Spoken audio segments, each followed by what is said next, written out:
Okay, hello everybody, welcome back. And this video here is going to be a quick discussion all about power output from your radios, PEP versus ERP. So let's get into it.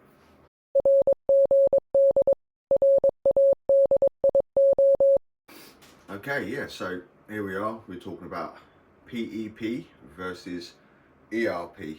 PEP stands for peak envelope power, and ERP stands for effective radiated power, and two totally different things. And as you see from this clip here, only 30 whiskies, but my license is 25, but by the time I work the ERP out, it comes down to 25. So we really need to discuss it, because unfortunately some people are actually operating above the laws of their license without even knowing it. This isn't a dig video whatsoever, you know. If you don't know, you don't know, you know. But I thought I'd do this video here to set it straight so people can know for the future, if you know what I mean. So let's get into it then.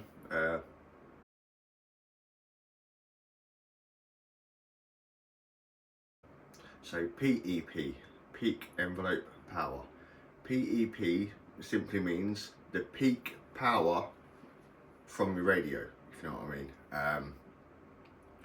When you're on FM mode, it's a constant. You've got a modulation signal mixed with it. So you know, if you was to key up on your mic when you're operating on FM mode, your signal meter would stay constantly, if you know what I mean, for your power output.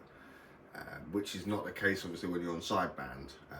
There is no added modulation to it. Your voice is essentially the modulation, hence why you see the needle going up and down as you speak, and that's why you hear people going oh that, or whistling into the mic, because that's like the loudest frequency, the loudest tone going into the microphone.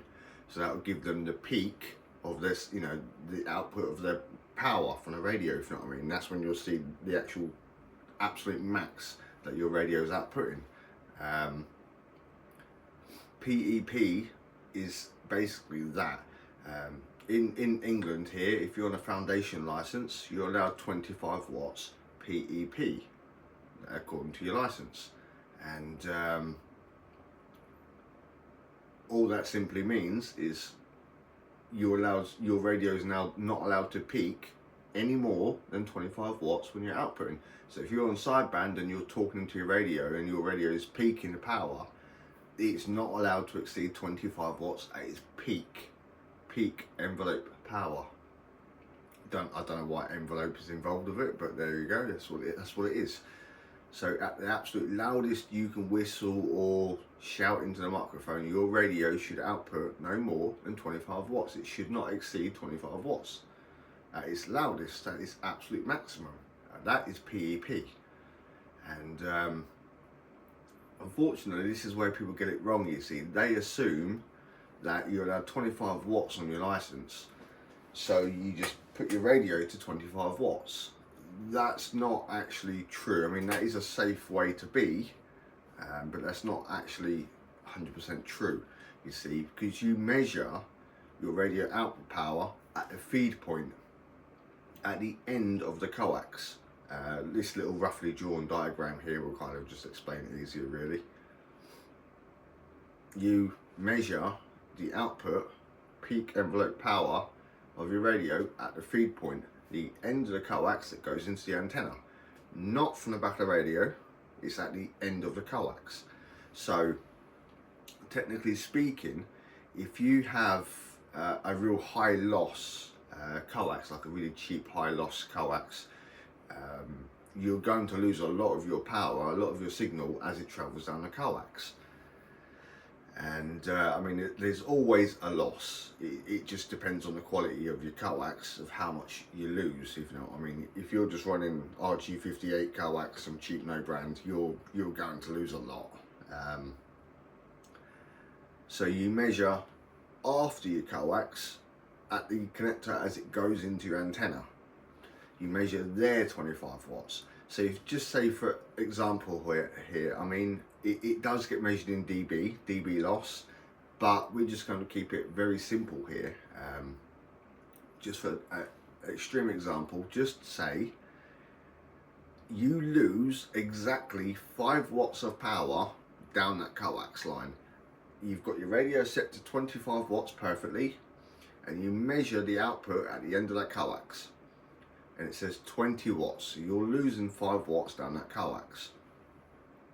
What that means is, technically, yes, you are allowed to turn your radio up to counter that loss, if you know what I mean. So if you're losing exactly 5 watts down the coax, you can turn your radio up to 30 watts, so that once all the losses have happened down the coax, at that feed point, there is 25 watts remaining.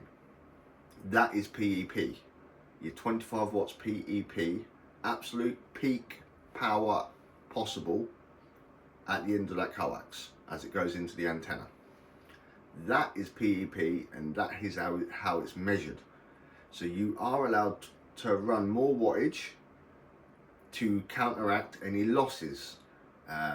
You know, if you don't know how to measure losses in coax, then just keep your radio at 25 watts and, you know, you're all good, basically. That's what I mean, just run your radio at 25 watts is the safe way. But you are allowed to turn your radio up to counteract that, as I've said. But there we go.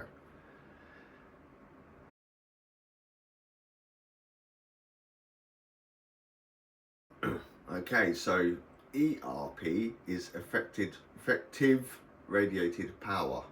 That is essentially what is coming out of your antenna signal wise. Now, every antenna on the market has gain. It's called dB or dBi, gain. And you should know this from your foundation exam. For every 3 decibels, every 3 dB is essentially double, or every negative 3 dB is half, if you know what I mean, exactly half. So if your radio is set to 25 watts and you're measuring it at the end of the coax, at the end of the feeder, and you've got, just example here, you've got exactly 25 watts at the absolute peak, perfect. And then you connect it into your antenna, and just say, for example, your antenna is a 3 dB gain. It's a 3 decibel gain antenna. So that's what ERP is, your effective radiated power. So although you're only putting 25 watts in to the antenna, your antenna is 3 dB of gain. So it's doubled. Every 3 dB is double. So effectively, hence effective radiated power, effectively your antenna is outputting 50 watts because you've taken your 25 watts and doubled it because of 3 dB gain. You're effectively outputting 50 watts from your antenna, which is actually legal. You're allowed to do that. Your ERP doesn't pay an effect. The only effect that matters in accordance to your license and the law of your license is PEP, coming from your antenna, coming from your radio. Sorry, I'm talking about antennas there, got me a bit. So yeah, see with this video little clip here that I heard earlier, he said I'm running 35 watts to counteract ERP. Well, that's not how it works then, is it? Again, if I use the example from before, my coax, at the end of my coax, I'm losing exactly 5 watts of power. So if I have my radio set to 25 watts and I measure at the end of the feeder, I'm only getting 20 watts, absolute maximum peak 20 watts. Well, then I'm allowed to turn my radio up to counteract that, say 5 watts. I'm allowed an extra 5 watts on my radio, so 30 watts on my radio, which then obviously, as I said, going down a coax, you're losing that 5 watts. So at the end of the coax, at the feeder point, you've got exactly 25 watts, which is great. That's your in accordance with your license. That is being in the law of your license. And then that 25 watts at the end of your coax is going into your 3 decibel gain antenna. So then that 25 watts is getting doubled in gain, so you're outputting 50 watts. And again, this is what I say, like just leave your radio at 25 watts, regardless of the loss, because not everybody knows how to measure the loss correctly.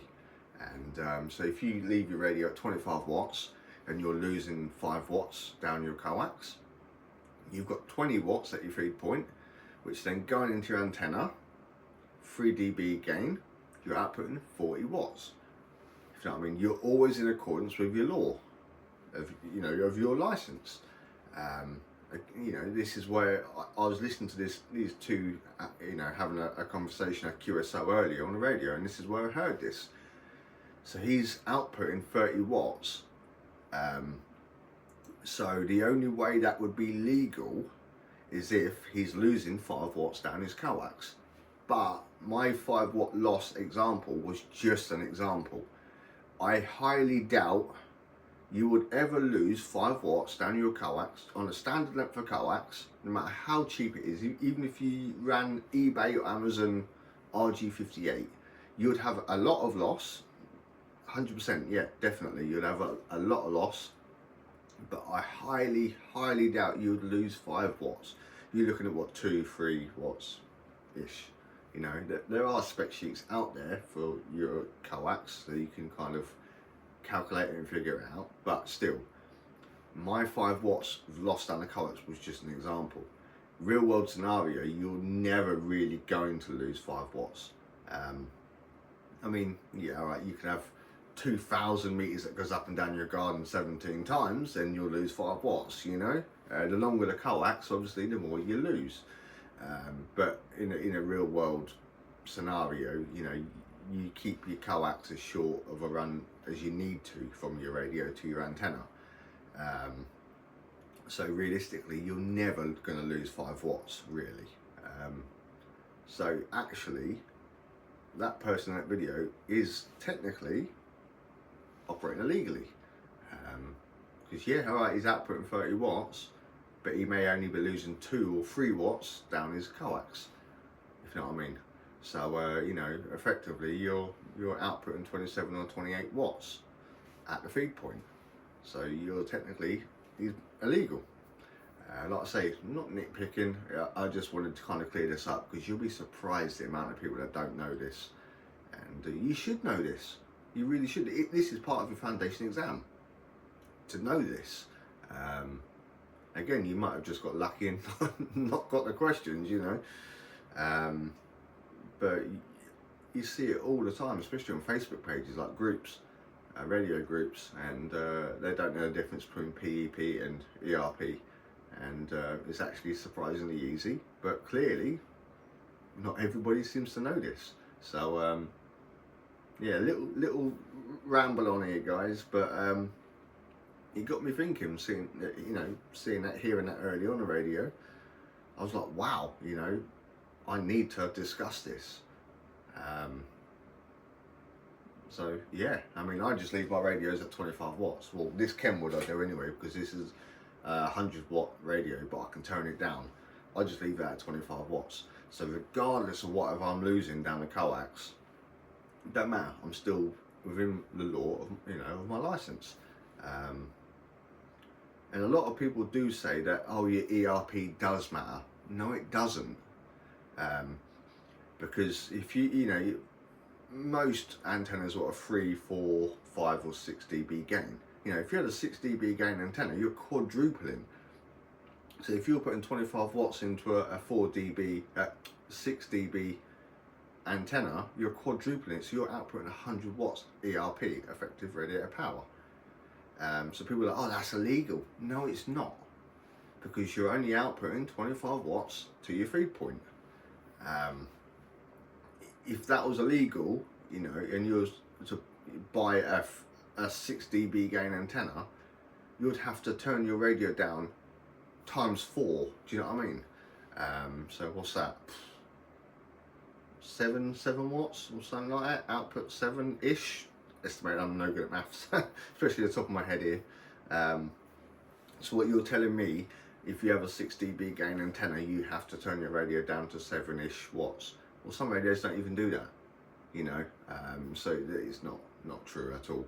It's all about the power, PEP, at the feed point of your coax, not effective radiator power. And turning your radiator up to combat effective radiator power is, well, that doesn't even make sense. That's not even a thing.